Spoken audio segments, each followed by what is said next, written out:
Hello, everyone, and welcome to the CASAS National News and Updates webinar. We're so happy that you could join us. Before we begin, we are in Zoom webinar mode, so all of our phones and computers are muted. If you have any questions during the presentation, please feel free to share them in the Q&A. If you're having any technical difficulties, please share with us in the chat, and we'll do our best to assist you. As always, the webinar will be recorded and the PowerPoint slides will be available to you on the CASAS website at some point this afternoon or earliest tomorrow morning, or at the latest tomorrow morning. Before we begin, be sure to check your audio settings to make sure that you can hear all of the content that our presenters are going to go over today. And again, the chat is only for any technical difficulties. Please, if you have any questions during any of the presentations today, feel free to share them in the Q&A. And our team, as well as the presenters, will do our best to answer all of your questions. If you need closed captioning, you can enable that below under the button for live transcript or the CC button. And with that, I'll turn it over to my colleague, Janice Farah. Thank you, Elizabeth, and welcome everyone to the final installment of the CASAS National News and Updates webinars for 2022. We have a fun agenda lined up for you today. We'll start off with Linda Taylor sharing updates from the test development team. And then Karen Berger has a few things that she would like to talk about for the research studies and the field testing programs. We're delighted to have the PARS Equality Center as our guest speakers today. We welcome Murnaz Sadat, who is the ESL and Citizenship Education Program Manager. She'll be sharing about her agency and things that they've been working on to embrace students and to help increase persistence. We'll dive briefly into student data security, how a few tips and tricks to keeping your students' data more secure, and then a look at TOPSpro Enterprise, the newest release, which was called Build 33. We have a new annotated release notes that I'm very excited to share with you. We'll wrap up with a preview of things to come in 2023, live trainings, and of course, the CASAS Summer Institute. So first off, welcome Linda Taylor. Hello, everyone. Thanks for joining today. I'm going to give you some updates about our test development. So to begin with, I want to share with you about our ABE tests and their status. Reading goals is everything status quo. Nothing has changed there. This is about ABE to begin with, and our goal series is for ABE. For math goals, the deadline to use that has been extended another year till March 2024. And we have submitted our new Math Goals 2 series on October 1st. And we hope to hear back soon, but that could be anywhere this spring. And we'll let you know when we hear. As far as ESL is concerned, we want to let you know that the Life and Work series, both reading and listening, have also been extended through 2024. And that'll go all the way through June eventually. We submitted our new reading steps and listening steps test series. And just like the Math Goals 2, we we'll hear at some point, perhaps early next year, but possibly not until April or so. We will keep you posted. So now I want to tell you a little bit about each of these series briefly. The Math Goals 2 series, one thing that's different from Math Goals that you're currently using is that it has 5 levels and 2 levels for form, and those levels are A through E. It still covers the NRS ABE levels 1 through 6. We have both eTests and paper. One thing that's new is we've made the appraisals available not only on paper, but also, well, they've always been available both on eTests and paper, but what's new actually is that the locators are now available both on eTests and paper, and that's nice because the locator is shorter than the appraisal, so you might decide to use that. It's nearly as accurate, and you can save some time that way. The Math Goals 2 is aligned to the CCR standards and has similar content as Math Goals. Now getting on to our new STEP series for ESL.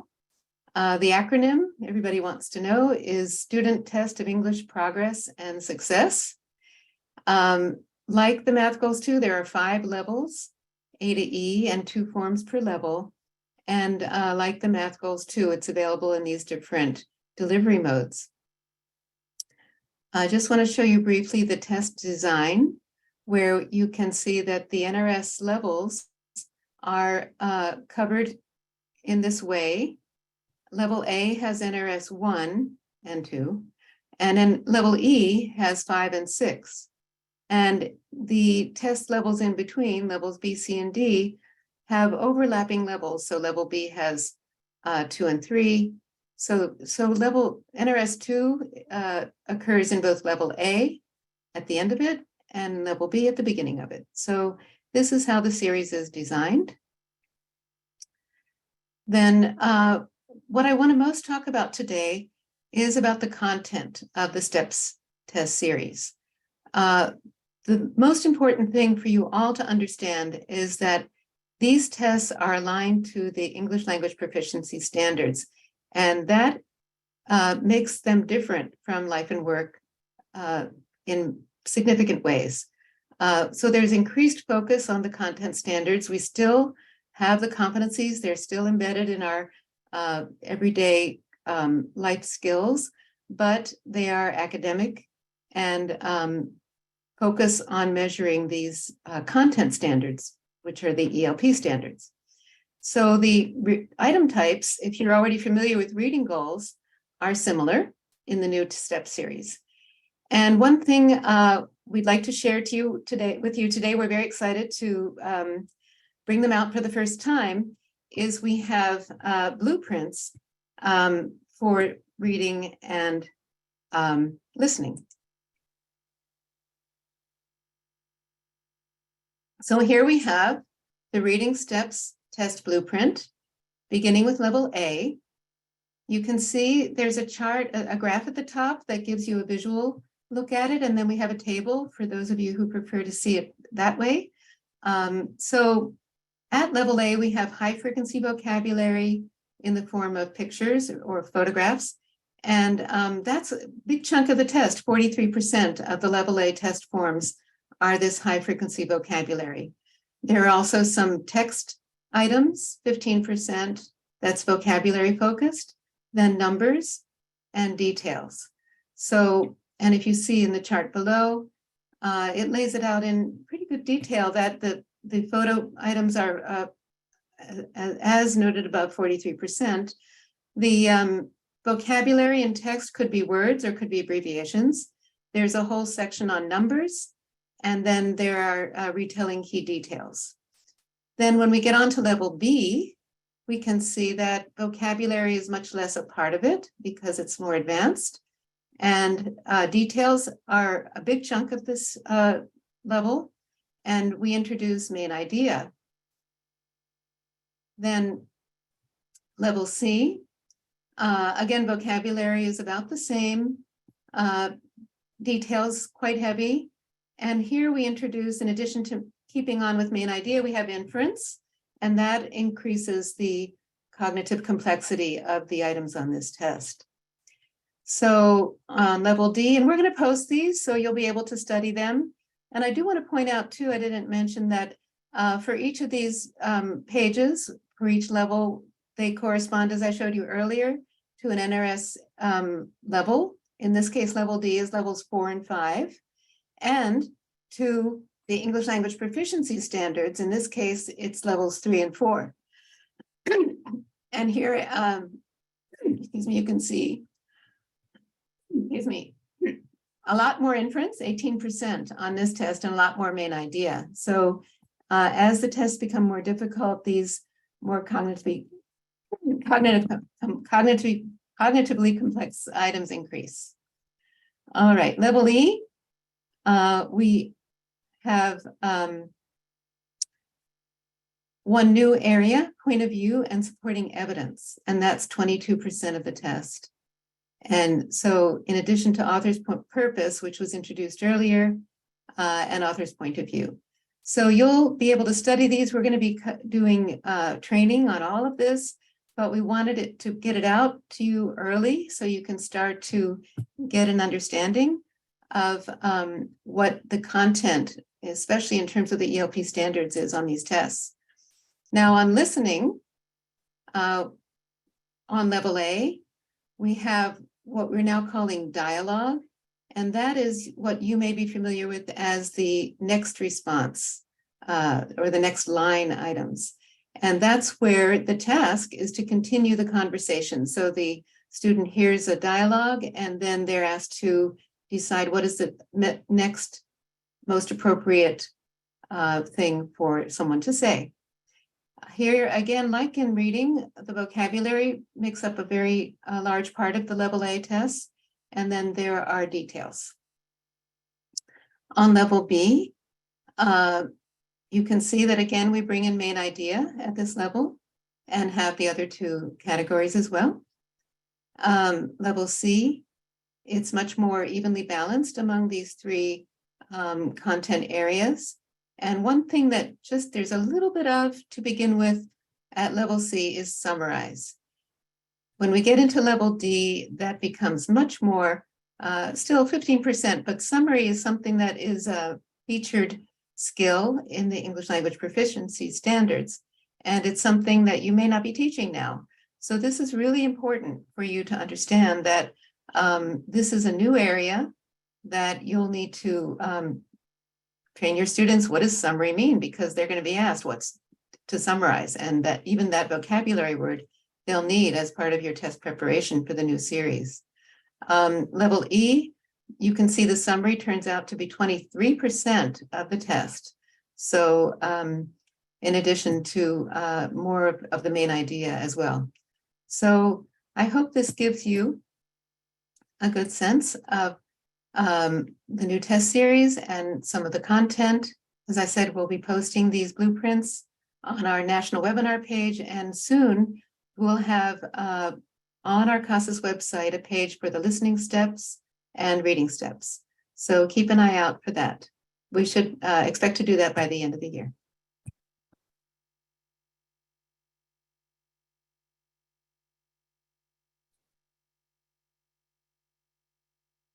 Hi, everybody. I'm Karen Berger, and I'm going to talk to you a little bit about our research studies that we have going on. I realize that Linda shared about our NRS submission, but I want to say thank you to all of you who contributed to this effort. You assisted in engaging an incredible number of students and during a very difficult time. So you got some stats up there, and I know some of you may have seen these already, but we are so grateful for your commitment to this research. And we thank you to being a part of making our tests updated and continuing to have tests that are relevant for your learners. So right now, in preparation for updating the Reading Goals series, the Reading Goal 2 series, many of you may know that we do item testing first, and then we do final forms field testing, which would be the same as pre and post tests. But right now we're in the item testing field phase for this Reading Goals, and we're really in need of learners at the NRS 1 level in reading. This is a very difficult population to engage. Many of you may only have 5 or 6 students that are at this level, and we would really appreciate your participation. We're doing this now through the end of the month and probably continue into January, as our numbers aren't very high at this time. But any ABE learners, students that are enrolled in ABE are eligible for this. We can help you identify students. You may have students that have a reading goal scale score, and that 203 would be the cutoff for them to be eligible. You may have students in literacy programs or two loaded tests, and there may be ESL students that are dual enrolled in ABE, and they would also be eligible for this. So we can provide you with paper tests or set you up with eTests online, and this can be also administered remotely. In addition, we can, students can take 1 to 4 tests. So there is no locator. They are placed directly into the test with the testing session we provide you with, or paper tests that we can send to you. We allow 45 minutes for the test. Many students do not take even 30 minutes. So you can do up to 4 tests, and 2 tests can be administered at the same time. And then maybe after a week or 2, students could take another 2 tests with a break. So your students that are eligible for this could get gift cards up to $80 if they were able to take all 4 of these assessments with these items for the low literacy. And there are complimentary web test units available for your program as well. So if you'd like to try to participate in this, it's really easy. All you need to do is contact us at fieldtesting@casas.org. There's no minimum for the number of students that you have participated in this, and we'd really appreciate it if you would help us out with this important part of our test development. So now I'll turn it back over to Janice. Thank you, Karen. During our last News and Updates webinar, we introduced the CASAS writing assessments. So today I'd like to focus on language. The last time we talked about essay, which is doing great. We've had over 250 essays given within that pilot program already. So thank you to the agencies who have volunteered for this first round. The complementary test is the CASAS language test. It's the mechanics of language. It's looking at nouns and verbs and phrases. It's short. It's 20 minutes, 20 questions, and a detailed scoring report is provided afterwards. Let's take a look at that, please. There's links on the website. This goes into detail about the scoring, the raw score versus the scale score out of the 20 questions. It gives a CCR level for the student based on their responses, and it breaks down into the actual percentages of which areas are needed for improvement.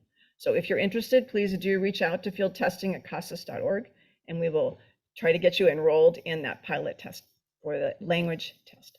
Thank you. All right, so next up, we are very happy to have the PARS Equality Center joining us today.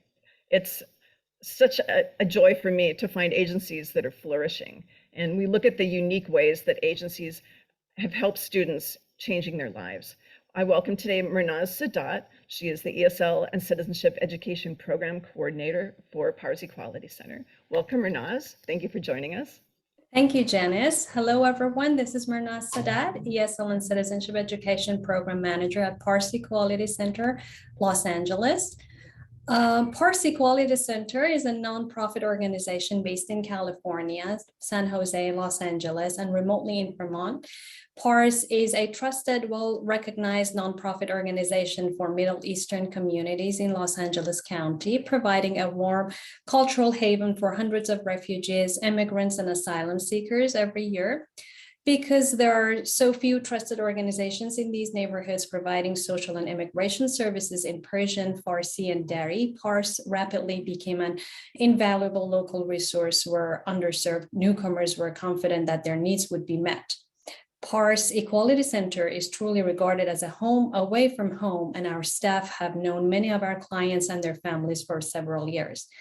PARS mainly offers legal, social, and employment services along with small business trainings. ESL and life skills instructions are offered under social services at our Los Angeles office. We have classes that cover different skill levels from beginning literacy to advanced.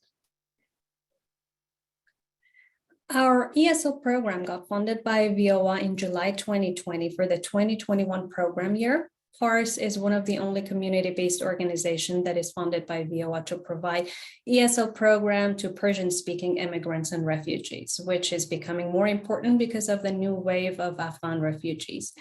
The VOA grant covers 32% budget of the PARS's ESL program. PARS's ESL citizenship education program is funded by the grants from foundations and also PARS's annual fundraising gala.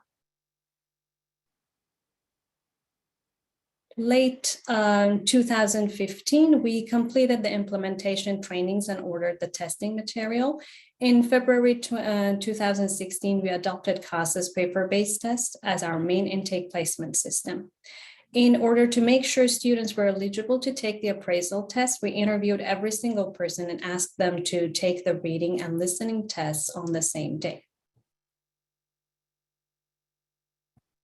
All students in the program were required to take CASAS pre-test and post-test on a regular basis after being placed in classes and receiving certain number of instructional hours. We adopted ESL textbooks that complied with the pre and post tests that are written in the context of everyday situations related to life and work and are assigned based on each student's previous performance.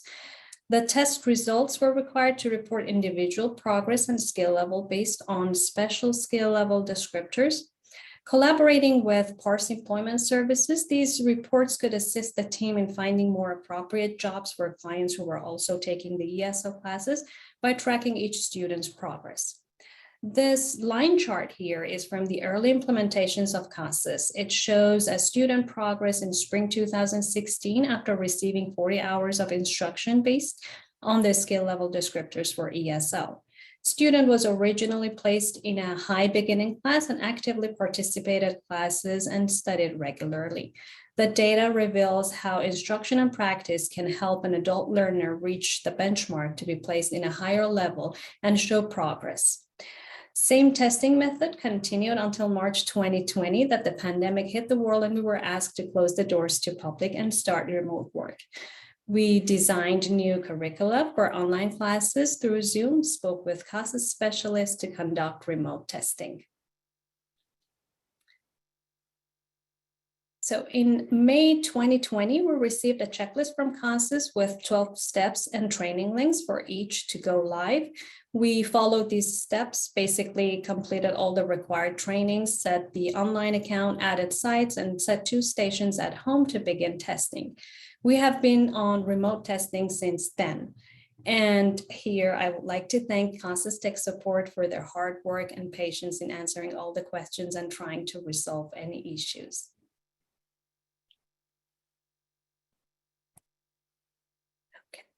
At our Los Angeles site, we're serving approximately 145 students per quarter in both remote and in-person settings.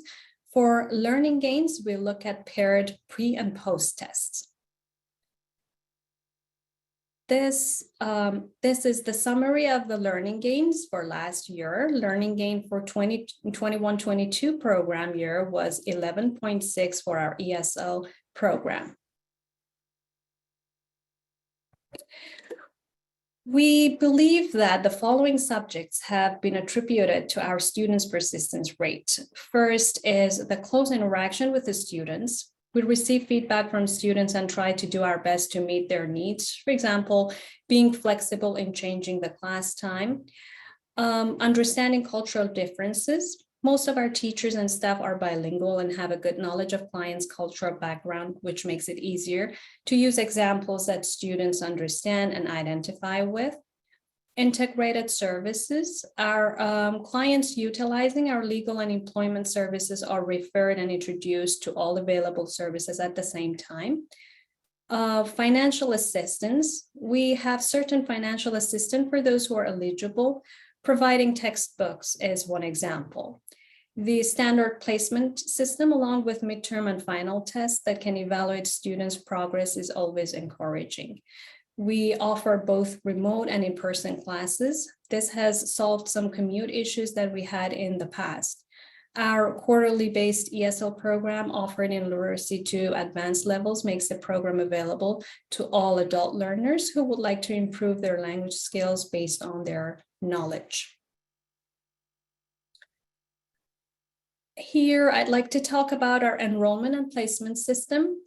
During the registration period, we use online intake forms to gather all biographical information required by VOA.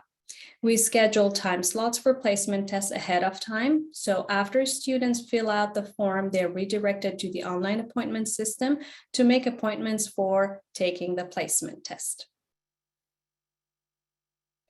We set one-on-one Zoom meetings. The Zoom links were sent prior to the appointments. We use multiple Zoom accounts and even our own personal Zoom accounts if needed. After some time, we were able to add testing stations and have each coordinator or proctor give tests to 2 people at the same time. Our remote testing session lasts between 70 minutes to maximum 90 minutes, and it includes the following sections: greeting the applicant, oral interview, the appraisal test, Form 80, the assigned pretest, and enrollment. This slide explains how we do remote testing simultaneously. So after we greet the applicants and confirm the connection, we officially begin the testing. We ask one applicant to wait and gather ID and required documents while we check and review the first applicant's information. We verify their identity, go over the info page on eTests site, and ask general questions in English that can help us place them tentatively. This process can take up to 10 minutes. Then we explain the test and have them start with the appraisal. While the first applicant is taking the appraisal test, which can last up to 25 minutes, we repeat the same process for the second applicant. By the time the second applicant is taking their appraisal test, the first applicant is ready to take their pretest. We continue like this until both applicants complete their tests and are enrolled in the program.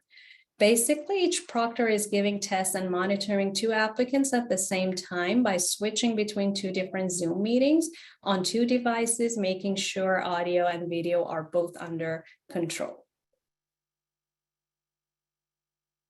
Post-test is part of our quarter curriculum. It must be taken at the end of the term after minimum 40 hours of instruction is completed. Post-tests are also done remotely. Students make an appointment to take the test. Since they all have taken the placement test, they are now familiar with the testing system and its requirements, which makes it easier to conduct the post-test on Zoom. In order to make sure we get most of our students to take the post-test, we set orientation sessions at the beginning of each quarter to explain the purpose of these tests. Teachers also mention it on their first session of class. We have made post-tests a requirement for those who would like to continue the program and move on to the next levels. Also, a percentage of our final grade is dedicated to taking the post-test. Even if a student decides to quit the program, we encourage them to take the post-test so we can issue certification or letter of English proficiency skill level if requested. And of course, there have always been challenges throughout the whole testing process, challenges such as technical issues with Zoom, screen sharing, or tests being locked or frozen, students' digital literacy, using internet platforms or devices, joining Zoom and connecting audio and video, or even filing online forms and making appointments. Even though we're limited in budget and staff, every one of us has tried to provide tech support and give instructions as needed to make this testing process possible. And at the end, I would like to share a message that I find very important at this time, considering the difficult moments our community is going through right now. Parsi Quality Center continues to support the brave protesters in Iran in their fight for freedom and fundamental rights. This widespread protest across Iran was sparked by the death of a 22-year-old Iranian Kurdish woman named Mahsa Amini, who was in custody of the so-called morality police. The protests have been met with a deadly crackdown and still continue. I would like to end this presentation with a beautiful song called Baraye, meaning for or because of, written and sang by Shervin Hajipour in Iran based on people's tweets. This song has been described as the anthem of the protest and became viral internationally. The link is available for you to listen to this song at your convenience. Thank you. Thank you, Mernaz. Thank you so much for your sharing, for describing your agency, and for also giving us a peek at how you help your students flourish. I also want to welcome Mr. Payman Malaz to our group today. He's the director of the Los Angeles office. And I did see one question in the chat that I wanted to kind of offer, since we do have some time. The question was from Dana Butler. Other than providing textbooks, how does PARS Equality Center offer financial assistance to participants? I don't know if Payman or Mernaz wants to address that, please, if you have time. Yeah, I think Payman can address that question. Sure, absolutely. Good morning, everyone. My name is Payman Malaz. As far as financial assistance goes, as Mernaz mentioned, we are always trying to raise funds throughout the community and also grants, different grants from foundations. Based on those funds, we can provide textbooks to students, of course, and also computers and laptops, because now most of our classes are happening online. So that's something to overcome the digital divide is one of our goal, and we are always struggling to overcome it. So that's one of the main investment that we are doing right now. And I wanted to say that PARS is very, they don't wish to brag, but when I was looking around on the California Accountability website and I saw that their persistence rates were in excess of 60% even over the last couple of years, even with the pandemic. I think that one of her slides that talks about their ways of addressing persistence with their students has really been exemplary.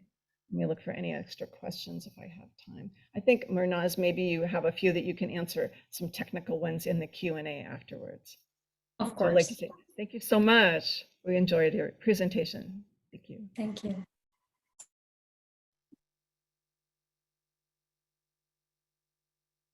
We're going to go back and take a look. You know, many of us, like Mernaz, have students who are exposed to great risks. We, as agencies, have a responsibility to keep their data safe from prying eyes or from anyone who doesn't have proper permission to see it. So the next few slides I will share with you give some suggestions for minimizing how student data can become compromised and ways to avoid it. So you ask, why talk about data security? Well, we all have that responsibility. And if anyone's been through identity theft, it is a major interruption to their lives. We're concerned about the safety of students, and we're aware of internet trolls and phishing attempts. So we can ask a few questions of our agency. And do you do things like screen darkening after 2 minutes of non-use with TOPSpro Enterprise? Perhaps your front office, do you consider if you leave computers logged into TOPSpro Enterprise or your student information system when you step away from the computer? These are things that need to be considered and addressed as part of your procedures for protecting student data. I'd like to start with a quick poll, and then we'll review some basic steps for good data security. Then you can take this list back to your agency and give an internal assessment of how well you're doing and where improvement might be needed. So Elizabeth, I think, has, so the poll we were going to ask is starting with the basic question, which is password protection on your accounts. Does your school district or state education agency have a password policy, something about the length or the frequency of change or sharing of user IDs? So we'll bring up a poll and your answers can be yes or no, or we're working on it, or I'm not sure. I think there's a slide that comes up that reminds us within a Zoom webinar what are the steps for when you see the poll. You need to, number one, answer the poll. And then number two, you're going to click on the submit down at the bottom.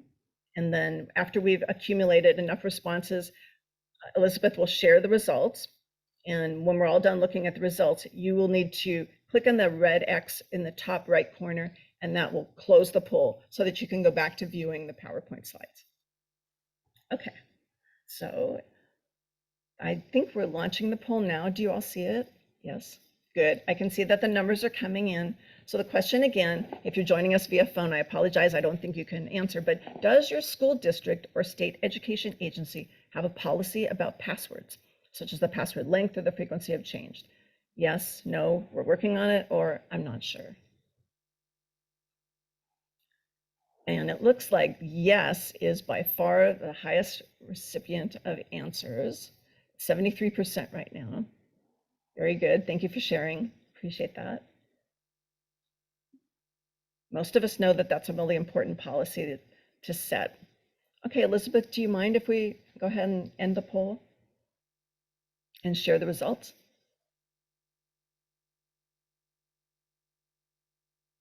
So there you have it. 73% answered yes versus another group that are either working on it, not sure, or do not actually have a policy. And I see some great comments in the chat. Thank you for that. So let me go ahead and go through some of the slides that we've prepared that talk about first steps for data security. Did you share the results, Elizabeth? Yeah, okay, got it.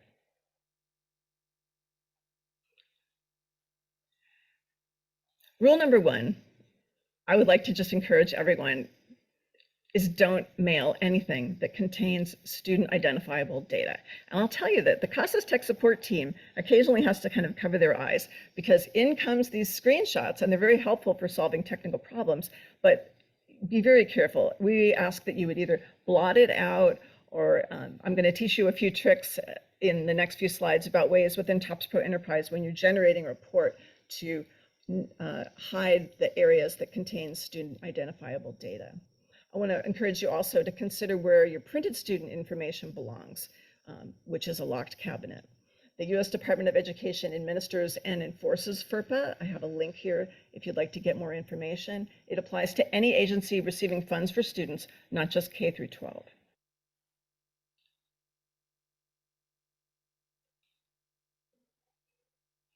So let's talk about best practices, how to hide student identifiable data in TOPSpro Enterprise, which I call TE, in a CASAS eTests report. And two that I was sort of scrolling through and looked at was the test score overview, and that for a class, or student gains for a class, and that's through the general settings.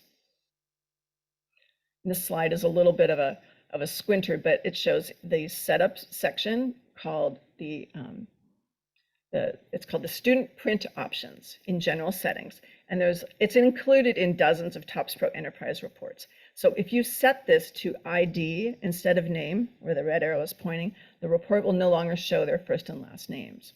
And there's an example at the bottom of that slide. Number two, can I share my login credentials in TOPSpro Enterprise or CASAS eTests with a coworker? Well, the answer to that is no. No. We track all actions in TOPSpro Enterprise, and we use the user ID performing each of the steps in part of record creation or in updates. So everyone needs their own account. It's good for training, it's good for accountability, and it's very good for data integrity. Here's a question: how to securely transfer student data between two agencies?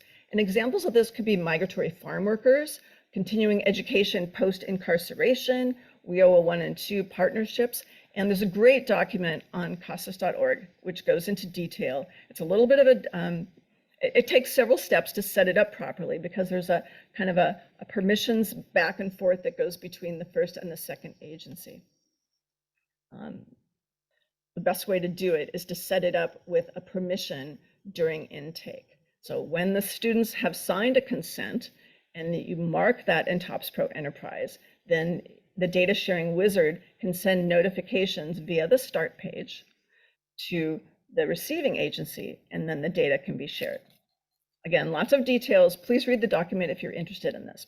And the prerequisite is a form from the student at the originating agency. Here's a hint. I'm surprised how many people haven't tried this yet, but within TOPSpro Enterprise, there's something called student documents. So the student signs a waiver and you can scan it into a PDF and load it into TOPSpro Enterprise. It's a separate TE lister called Documents, and there's 3 examples in the Rolling Hills simulation database that you can look at or use to see how it works. The document types we've predefined to be common things like transcripts or certificates, or even a waiver to use Social Security number or a registration form. And those are predefined for you. You can just check the right box. Now, there are 5 different file formats that are accepted. You can add to the description an issue date or an expiration date. So it can be a .doc file, a PDF, it can be XLS file. Very handy. No more running across campus to fetch that piece of paper out of a file cabinet. Question number 4, or actually point number 4, could attendance ever be considered confidential? Yes. Yes, EDD records requests can ask to show students that are attending certain dates and hours. Any program that has requirements for continuing job search or training will ask to see that the student is conducting certain hours of attendance. This can apply to social welfare programs, prisoner early release programs, or even records expunging programs. Finally, how does CASAS support data security? We have proudly supported students for over 40 years, and our policies are posted on our website. And the links right there are on the screen. That wraps up our overview of student data security. I hope that was helpful. I want to send a shout out to Lydia Jones from Grossmont Adult School in San Diego area, who helped me pull together some of these ideas for you.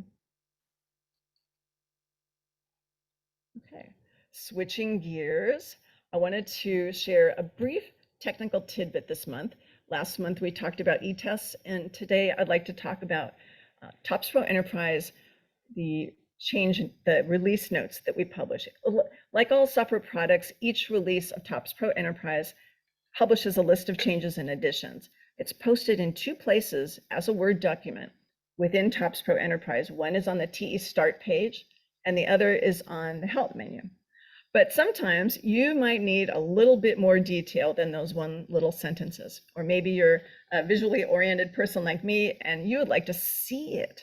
So in the most recent release, Build 33, we had so many different additions and features, and many of them were suggested by you, agencies, as enhancement requests. So this time around, we compiled a document, which we call the Annotated Release Notes. And the annotated release notes take all the single line items, and then we added in screenshots, explanation, commentary, and even some examples. I'm not going to go through the whole document today. I'm looking at the clock. So instead, data managers, I would like to suggest that you take maybe 15 minutes as a little assignment for you to download a copy of this document and see if you can go step by step through the new features, like how to mark a student record as refugee status, which is something we added at the same time when we realized that PAR's Equality Center was going to be presenting. We wanted to make sure that that was something in the student record. Also, how to run the show tests in progress. That's under the organization menu, so you can actually see what eTests are running currently. There's also a new enhancement to the student test summary report, several other items. So please take a few minutes, data managers, and look at that document and see if you can find a few new features that would be great for your agency. All right, thank you. I'll look at the Q&A in a minute, but I'd like to hand things over to Christine Maines. She's our National Program Specialist, and she's going to be sharing a little bit about what's to come. Thank you, Christine. Thank you, Janice. We're going to highlight just a couple of things about National Summer Institute coming up in 2023 next summer. We'll talk about our online training that is going to be going offline for updates during the holidays, and some live training updates, next National TE Network meeting information, office hours, news and updates, and of course, we will have some holiday closure office hours we'll be publishing. So first of all, Summer Institute, we are so excited. From June 12th through 15th, SI will be a hybrid conference again, offering both our in-person and our virtual attendance. So please plan to join us for an in-person events at the Hyatt Regency, Orange County, We'll have training sessions and workshops and tech labs and panels. And virtual attendees, of course, will have access to selected events and have the schedule for that as well. Of course, we're both offering in-person registration and virtual registration options, and the tech lab fees will apply this year again. As always, our implementation training sessions will all be complimentary. So get ready.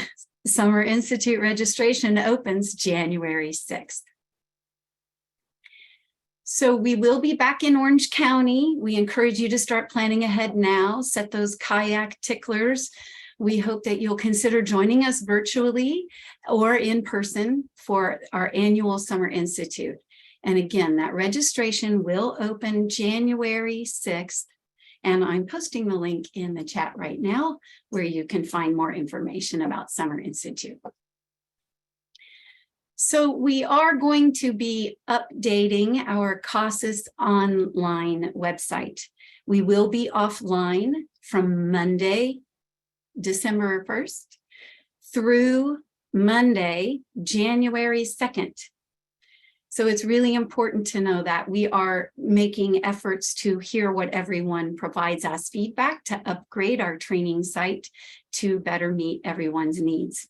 Now, if you have new staff that you've referred to training recently, or you yourself are currently enrolled in online training, it is very essential that you complete your work by midnight, that's Pacific, on Sunday, December 18th. That is a hard stop deadline. If you are unable to complete your training before that deadline for any reason, that is, again, if you are currently enrolled and have incomplete work, please make sure that that's done, because if the deadline comes and goes, you will be required to re-enroll and start over, as all of that data will not migrate to the new training system we'll be using. Those will be available on January 3rd, and we appreciate your understanding for that. If you have any questions about that, you can simply contact us at training@casas.org. Next, we have our upcoming live facilitated training. Actually, tomorrow, we already have 37 participants registered for our live training. Thursday, December 8th, tomorrow from 1 to 2:30 Pacific. This training will be appropriate for both ABE and ESL instructors, as well as any coordinators who have to pull reports and analyze those reports and interpret the data to inform instruction. This is not a TE demo, and that's important to know. We do review the instructional reports, but the focus is on interpreting the test results. We do provide screenshots for how to generate those reports, but that will not be the focus of the training tomorrow. The participant activities include analyzing some of those reports and identifying strengths and areas of growth for both individuals as well as classes if you have those reports. So to register for this live training or any other live training, I'm posting in the chat the link for live facilitated training. That's on our home page on the right-hand side under What's New. CASAS agencies in California will want to register through the California Adult Ed link, which I will also be posting in the chat. Christine, can I just interrupt you? I apologize for 1 second. There were a couple of questions in the chat about when will the training website be going offline? I think we said it was the... Sure. Thank you for going back to that slide. Yes, it will be offline from Monday, December 1st. Oh, sorry. That it looks like That's a typo, that 18th, yeah. There's a missing piece of information. December 18th through January 2nd. Thank you.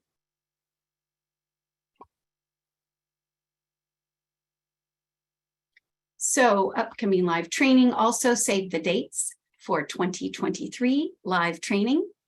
we have January, February, March, and April trainings that will be offered. If you'd like more information about what will be covered in those trainings, please contact us at training@casas.org. The registration will be available on our website by January 3rd, 2023. So whether it's your first time in CASAS training, if you need a refresher, or it's time to be recertified based on your role and responsibilities, we'd like to invite you to save these dates, and we will be and have those published to your other staff and constituents. On January 26th, we'll be offering eTests. All of the live training that is listed here is complimentary. Hawa, thank you for asking that question. And yes, Vladimir, Monday, December 19th. And are these live trainings in person or online? The live trainings are online via Zoom, and those links are on, the registration links are on the live facilitated training webpage. We'll go ahead and move on to those National Network TE meeting. That's you, Janice. Thanks. Thanks, Christine.